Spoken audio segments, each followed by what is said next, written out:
Oromota kan idil addunyaa irra jirtan kan jiru warra magaalaa Bishooftuu keessa jirra. Namni waliin jirrus ammootiin maqaa isaanii isinitti manii isaaniif ammootiin haasawa ammootiin kenna isaanitti isin dabarsa. Shayni roobee baalee roobee irraa dhufanii ni beeytanii guyyaa afur ga'ee jiraarra waliin Finfinnee qubatanii jiran. Handhuura Oromiyaa Finfinnee qubatanii akkuma sana ammootiin Oromiyaa jiituu keessa ammoo bobba'aa jiran. Oromiyaa jiituu keessa bobba'anii qabsoo godhamu kana laalaa jiran, misooma godhamu kana laalaa jiranii. Kanaaf ammootiin gadaan gadaa ta'enna. Gadaan ammootiin gadaa mataa itti ol qabannu. Gadaan gadaa ammootiin wal gabbisnu. Gadaan gadaa ammoo harka wal qabanneetiin tokkummaadhaan tarba baanu. Gadaan ammootiin gadaa diina kenna ofirraa qolannu. Gadaan gadaa ammootiin diinagdeetti bobbaanu. Gadaan ammootiin gadaa lafa teennas ammootiin jijjiirree nama kennas ammootiin jijjiirruudha. Gadaan ammootiin gadaa misoomaati. Kanaaf obbolowwan kiyya waliif sheergata bakka jirtanii magaalaa Bishooftuu keessa jira. Waan magaalaa Bishooftuu keessatti dalagames ammootiin akkuma isin laaltan kana hedduu das nama jedhaa. Maarree gadaan kun gadaa jijjiiramaati. Anis baalee roobee irraa dhufee baalee roobee qofarraa waan argame dubbatu osoo hin ta'in, ispaaltii irraa qofa dubbatu osoo hin ta'in, ifarraa qofa dubbatu osoo hin ta'in, har'antan ammootiin jireenyi keenya hunda karrarra'uu baadiyyaadha. Nutis baadiyyatti dhalanne. Namni hunduu baadiyyatti dhalate. Kan magaalaa taa'us ammootiin jireenyi isaa kan rarra'uu baadiyyatti.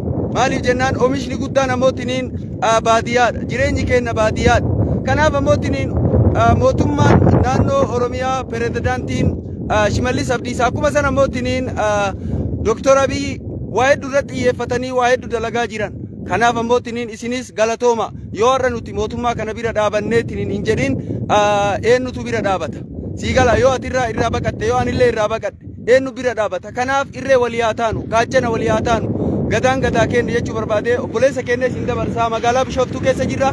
Maarree asuma maqaa isaa niitis kallattiidhaan kan isiniif himan ta'a. Akkuma sana ammootiin hojii irratti bobba'anii fi hojii keessatti dalagamaa jiru wal ilaalchisee waan isiniif ammoo ibsantu jira. Gama isaaniitti isin dabarsa. Galatoomadha. Maqaan koo Fanii jedhama. Bulchaa kutaa magaalaa Dibaabee magaalaa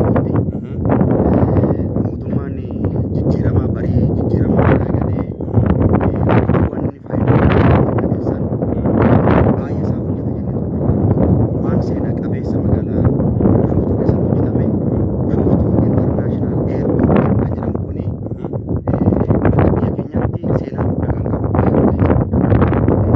Uummata biyya keenya kan maqaa danda'u mootummaa keenyas kan baay'ee galateeffachisuu danda'udha. Aadaa uummata keenya qabatee, duudhaa uummata keenya qabatee, fakkiiwwan uummata keenya qabatee eerpoortii ijaaramaa jirudha. Eerpoortii sun ijaaramaa mootummaan qonnaan bulaa lafa eerpoortii irratti ijaaramuuf haala mijeesse. Gadi bu'aa. Wanni inni haala mijeesse inni guddaan tokko qonnaan bulaan armaan dura labsii beenya qabatamiif lafa sana akka gallakkisuudha. Labsii irra jiru.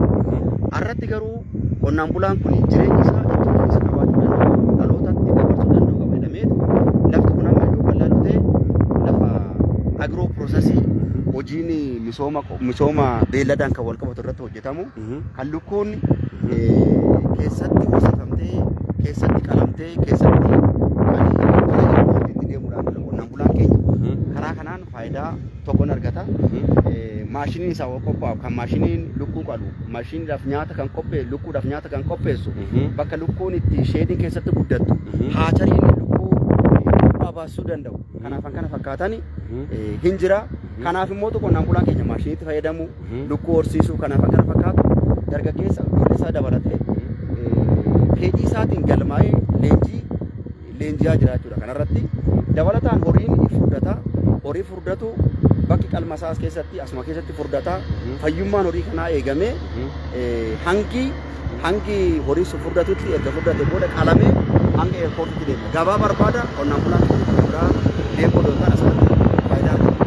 Karaa inni sadaffaan karaa misooma aannanii as keessatti aannan itti poroosas ta'u maashina guddaa hojjetamee horiin aannanii baay'een isaas keessatti galee asirratti aannanis bulaan karaa lamaan faayidaa argata. Karaa tokko karaa faayidaa lafasaa gallakkiseen balee lafa gallakkiseen yuuniinii galee karaa yuuniiniitiin lafasaatirraa balee lafasaatirraa faayidaa argata. Karaa lammataan akkaataa ogummaatiin ogummaa jechuun kan mootummaa leenjisee kan hojii humnaa hojjetee hojii humnaatiin mindaa kaffalamaa jechuudha. Mindaan kun amma qoratamaa jira. Namni mindaa meeqa argachuu danda'u qaba yoo hojii kana hojjete jedhamee karaa biiroolee naannoo Oromiyaatiin qoratamee karaa kanaan innis faayidaa argata. Karaa lamaan argata jechuudha. Karaa inni biraa lafa kana qofaa miti amma gamoon gurguddaa magaalaa kana keessa jira. Gamoon gurguddaan kun qonnaan bulaaf ijaaramee gamoo gurguddaan ijaaramee abbaa darbii torba istaandaardii guddaa argachuu danda'a. Maallaqa guddaadhaani.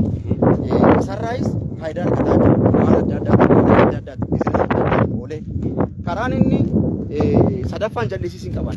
Jallisiin oomishni as keessa hojjetamu kun isaatu galtee eerpoortii kanaa ta'a jechuudha. Galtoo buufata xiyyaaraa kanaa ta'a jechuudha. Bakka biraa wanni deemuuf tokkollee hin jiraatu jechuudha. Kanaaf kan biraa kan jallisii irratti jallisii ammayyaati kan hojjetamu ispingilarii itti galee karaa adda ta'een kan hojjetamu qonnaan bulaan kanarrattis leenjii fudhatee jira.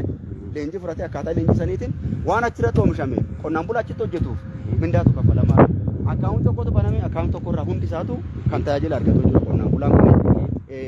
Karaan inni biraa qonnaan bulaan keenya waan akka daandii hojjechuu daandii suphuu waan akka ijaarsarratti waan ijaarsarraa bahe kontiraaktara ta'ee bakka kamittuu deemee dorgomee kan mootummaas haa ta'u kan nama dhuunfaas haa ta'u tajaajila achirraa argamu maashiniin loodariin eskaavatariin daamtiraakiin kanaaf kana fakkaatu kun qophaa'ee jira qonnaan bulaa keenya. Kunis madda galii of danda'e. Karaa biraatiin geejjiba dhiyeessuudhaan baasiiwwan gurguddaa magaalaa keessatti fayyadamu kana baasiiwwan kana karaan itti fayyadamanii hin jiraata jechuudha. Innis madda galii of danda'e jechuudha. Inni biraa dubartoonni qonnaan bulaadhaa armaan dura kan callisanii mana ta'an leenjii leenji'anii erga leenjii leenji'anii booda uffata hodhaatti galanii karaa biraatiin eerpoortiittis tajaajila hin kenna hanga biyya alaatti deemee uffanni hodhamu jechuudha. Kun amma kan horiin keessatti furdatudha. Kun isheetii tokko of danda'edha. Bakki kun bakka horiin itti yaalamu yoo dhibee kan qabaate kophaatti sitti baha yookiin immoo marfee kan barbaadu ta'an marfee itti waraanamaa. Kun loon asitti furdata karaa tokkoon bishaan fuudhanii karaa tokkoon nyaata isaanii horiin isaa asitti galaa jiru. Kun kan bishaan itti dhuganidha jechuudha wanni horii. Kun kan horii tokkooti. Kun kan horii tokkooti. Loon as keessatti furdatu baay'eedha jechuun danda'ama. Kanaafuu warra as keessa kun kan furdate kun bakka maashinii isaan deemee erga qalame booda foon isaa erga pirooses ta'e booda karaa eerpoortiitti ergamaa jechuudha. Erga ijaaramee ji'a meeqa ga'e takka waggaa meeqa ga'e? Bara 2017 eegalame ji'a jaha qofaatti sadarkaa kanarra ga'e jechuudha. Ji'a jaha qofatti saffisa guddaadhaan hojjetame humna guddaan itti baafame hordoffii mootummaa gubbaarraa eegale baay'ee itti deema jechuudha. Kanarratti baay'ee pirezidaantii keenya baay'ee galata guyyaa daawwatanii. Shimallis Abdiisaa hoggansi baay'ee guyyaa dhufanii as daawwatanii yeroo darbetti keessummoota maatii fidanii irra deddeebi'anii guyyaa daawwachiisaa turan jechuudha. Irra deddeebi'anii guyyaa daawwachiisaa turanii. Ajaa'ibaadha. Akkuma isaaniitti quuqama isaan qabanii sabboonummaa dhugaa isaan qabanii dabalataan kaantiibaan keenyas halkanii guyyaas dhaabbatanii hojiin kun bu'uurarraa eegalame. Bu'uuraan lafa kanarra kan jiru qotee bulaa amansiisuun faayidaa kana sii dhufa jechuun qonnaan bulaan dafee amanuu dadhabu. Chaalenjii tura hunda isaatu kaantiibaa keenya wajjin injifannee sadarkaa kanarra ga'ee jira. Ammaaf dhalootaaf gumaacha guddaa hin taawwanne eegalame kun jechuudha. Karaa biraatiin seenaa biyya keenya baay'ee jijjiiruu hin danda'a. Waan jijjiiramu biyya kana keessatti dhufe keessa tokko jedhamee sirriitti lakkaa'amuu hin danda'amu kan jiru kana kan. Kutaa qotee bulaa meeqatu jira naan jette?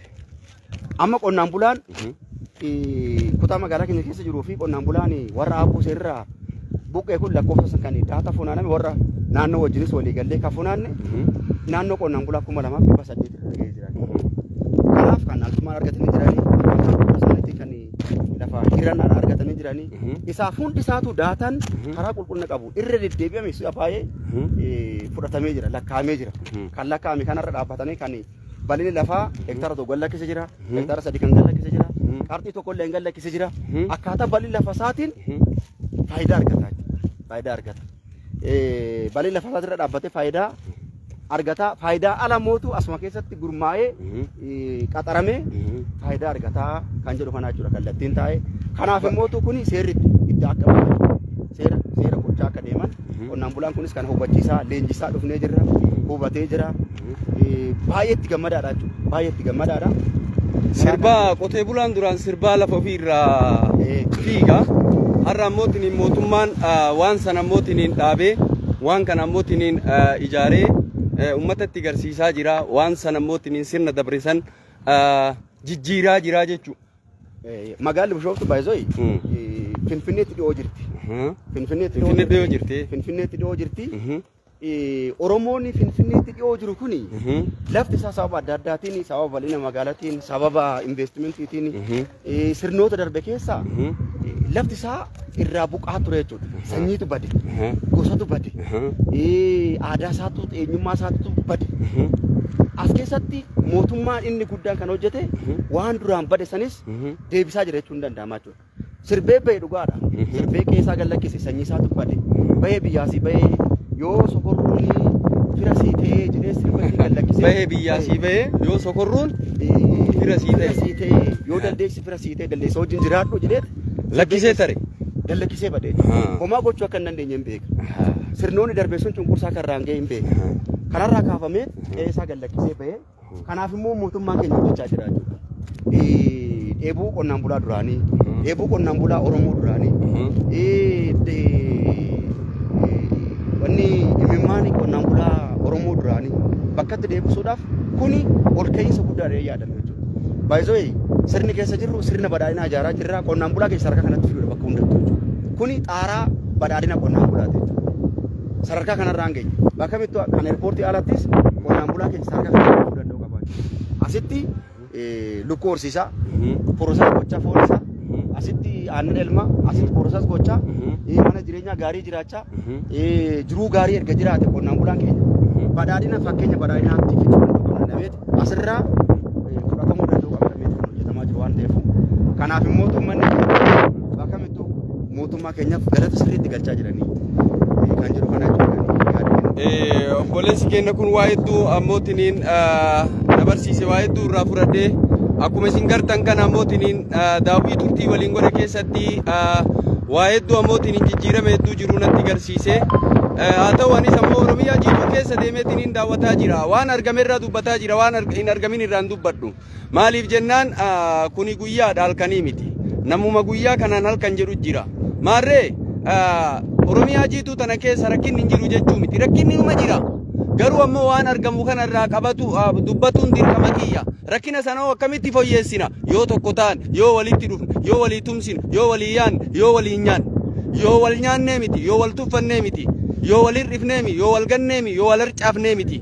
Keessattuu ammootiin mootummaan xiyyeeffatee kan hojjetaa jiru qonnaan bulaa irratti. Bara dabree ammootiin qonnaan bulaan ni tuffatama qotee bulaa gabaree namaan jedhaa ture namni laa hiika isaa osoo beeka akkas namaan hin jedhu ture. Qonnaan bulaa jechuun ammootiin waan guddaadha. Jireenyi keenya martuu qonnaan bulatti ammootiin rarraa baadiyyaatti rarraa. Kanaaf ammoo obboloowwan kiyyaa asumaan ammootiin mootummaa kennaa mootummaa jijjiiramaatii haa ta'u ammoo ani nama faarsuufii miti nama waan inni dalageerraa hojjetudha. Siigalee waan inni dalageerraa hojjetudha. Bara xiqqaan keenya guddatti dhufee guddaan xiqqatti dhufee bara wal beeynuudha. Bara ammootiin ilaal ikonomii irratti kaanuudha. Bara diinagdee irratti kaanuudha. Bara jijjiirama kana argine ammootiin kana daran ammootiin argisiisuu danda'uu qabna. Bara wayyaaneedhaa qabeenya ni qabna. Qabeenyi keenya sun eessa deeme biyya ofii ittiin guddifattee biyya ofii ittiin mul'ifattee biyya ofii ittiin bareechifatte. Maarree mootummaan jijjiiramaa kun erga dhufee waa hedduu nu garsiisee Oromiyaa keessatti waa hunda dalagaa jira waa hedduu dalagaa jira. Rakkina sammootiin kan waliin furru yoo wal taane yoo wal jibbinee miti yoo ammootiin dagalee walii taane yoo utubaa walii taane yoo ammootiin walii tumsine yoo ammootiin laal walitti qoxxisuu dhiisneet sadarkaa walii beeyneet beekumsa walii beeynee gatii walii beeynee gahee walii beeynee guddina walii beeynee ammoo yoo deemneedha akkatti ammootiin aduwwii diina hinjifachuu dandeenya yoo tokko taane xiqqaan guddaan dhufe guddaan xiqqaan dhufe Oromoon duraanis xiqqaan guddatti dhufe guddaan xiqqaan dhufe iccitii walii ammootiin dhoysite Oromoon algarraa walii bu'ee farda walii kenneet siigalaa moo siingalu akkatti waliin deeme har'a ammootiin sirna kalee sanillee sirna gootota kennaa sirna hayyota kennaa sirna beeytota kennaa akka ammootiin lafatti hin ganne nama hedduutu ammootiin qabsaa'ee qabsoo isaa ammootiin kana osoo jijjiirama kanan argin biyyee uffatee biyyee keessa jira si qeerroo hedduutti hidhamne qeerroo hedduutu ammootiin lafeen cabee qeerroo hedduu ammootiin dhiiniitti dhiigee kanaaf jecha waan ammootiin qabsoo qeerroon asiin geette kana nuti ammootiin maal gochuudha qabna ammoolee galmaan ga'uudha qabna ba'aa qabna itti gaafatamummaa qabna anis akka kiyyaatti itti gaafatamummaa qaba mataan kiyya itti gaafatamummaa kenna hundi kennas bahuu qabna waltaanee walutumne yoo tokko bakka guddaa ammootiin ga'e ammoo akka waan ati geetteeti innuu ga'e maaliif jennaan inni keeti diinni achirra hin teenne nuti ammoo qaa walii banaa deemuun hin barbaachisu ammas namni kenna wanni inni beeku bakka guddaa taa'a bakka Dr. Abiy kana taa'u malee jedha qabalee keessan dalagu jedha laa akkanaa miti qabalee irraa ol dhufanii bakka guddaa gayanii akkasii bar bakka qabalee kana nama kenna qabaachuu qabna bakka hundaa nama kenna qabaachuu qabna kalee ammootiin bakka qabaleeti ammootiin nama kenna ammootiin qabna hagam qabna haga garraatitti nama kenna qabna hagam qabna waa hedduu nu jala dabarsanii waa hedduu ammootiin nurraa fudhatanii waa hedduu ammootiin gadi nu godhanii ikonomiin gadi nu godhanii guddinaan gadi nu godhanii yaadaanillee akka waa yaada Oromoo yaada hin qabne gabbina hin qabne mul'ata hin qabne nu godhanii Oromoon ammootiin beekaa hedduu qabdi hayyuu hedduu qabdi bara dabre waa hedduu nu godhanii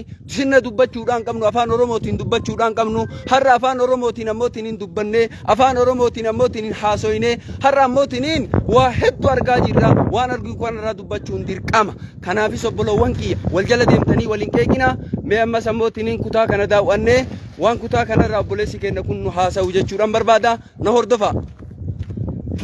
Haya. Kuni kanuma duratti isaanii wal fakkaataadha kana wal fakkaata iddoo baay'eetti hojjetamee jira. Bakka horiitti furdatuudha. Zooniin inni biraa bakka horii naannanii keessa taa'u jira. Zooniin inni sadaffaan bakka lukkuun keessatti wanni ta'etu jira. Kanaafuu akaakuu sadiif kan hojjetame keessaa tokko kan horiitti furdatuudha jira kun. Bolowwan kiyya kan waliif sheergataa magaalaa Bishooftuu jirra magaalaa Bishooftuu keessaa waa hedduu daawwataadha jirra maarree sheekaarroo beeturtii magaalaa Finfinnee qofa daawwatuun dhufne daawwii miti misoomaaf dhufanii har'a Bishooftuu jirra rabbi ammootiin haasida rabbi nurraa qabu waan jiru rabbi nurraa qabu gana ammootiin fuulduratti waa hedduu arguuf deemtanii fuuldurri sheekaroo beetis ifnana jedha fuuldurri sheekaroo beetis ifnana maarree jennaan isin waliin jirra birree walii taana jedhaati ammootiin miidiyaa hedduun ammootiin oofa yuutuubaraan oofa FB'n oofa barreeffama garagaraatiin kan beekumsa qabdu dabarfadhu haasawa ka qabdu dabarfadhu sheekaaroo bee jechaan ammootiin nama ammootiin qabsoo har'a jalqabee miti qabsoon karaa abbaa kiyyaati maarree qabsoo kana ammoo abbaan kiyya ammoo amaanaa natti dhiisee deeme amaanaa abbaa kiyyaa bakkaan gahuudha qaba nama taa'u miti atis ammootiin nama yaadu yoo taate nama ammoo sammuun ammootiin si yaadu yoo taate qabsoo argitu kanarraa dubbachuun dirqama dubbachuun kee kuni maali sheer walii gatuunuu dubbatuudha ani ammootiin qaamaan dhufee waan kana isinii waraabee liivii isinitti argisiisaa jira isin ammootiin dirqamni keessan liivii ani isinitti argisiisu kana sheer walii godhuun dirqama keessan baatanii akkuma san ammootiin gama walalootiin ammootiin dubbachuu yoo dandeette walaloodhaan nurraa dubbadhu gama barreeffamaatiinis dubbachuu yoo barbaadde barreeffamaan ammootiin dubbadhu gahee kee bahii gama ammootiin tiktookiitiin gama yuutuubaraatiin gama FB'tiin miidiyaa cinqii maaliif gadaan gadaa bal'inaati gadaan gadaa misoomaati gadaan gadaa ammootiin bal'inaati obbo Shimallis Abdiisaa fi Dr. Abiy ammootiin rabbi waan ufii jaalatu haa kennuuf tanan dagadhuan biyya maraa keessa deemu ganda maraa keessa deemu kutaa maraa keessa deemu tanan dagadhu bara isaanii ammootiin mataa ol qabataa jirra islaamummaan ammootiin ilaal paarlaamaa nu seente bara isaanii ammootiin ilaal xiqqaan guddaa dhufee ammootiin furmaanni hedduun argamaa jirra maarree takko walitti hin taanu gufuu walitti hin taanu qoree walitti hin taanu gahee keessan taphadhaa jedha tahiyyaa askariyyaa sheekaaroo bee